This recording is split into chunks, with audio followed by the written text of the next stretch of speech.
What is up, guys? Today I will show you how to revert to stock here. Currently I have installed on my Max G2 scooter hacking utility firmware, and if you want to back return to the stock and use the stock app, what you need to do is actually pretty simple. So as you see now, I can do everything here in scooter hacking utility, and I have this firmware from scooter hacking utility. Also, as you see, it can go up to 50 km/h. Okay, it's eco mode. Let's switch to sport mode. 50 km/h, going quite easily and well. And how to go to stock? Actually very simple. So I have the U version, locked one. Then go to stock app, Segway mobility app. And actually that's it. So you can use both two apps even with the scooter hacking utility.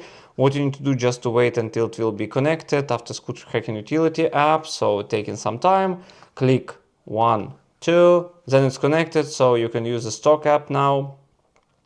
You can power on, power off, change the settings. Of course, not all the settings will work, but in general, it's attached to your Segway account. You can customize some basic functions and in general control it using your Segway app very simply.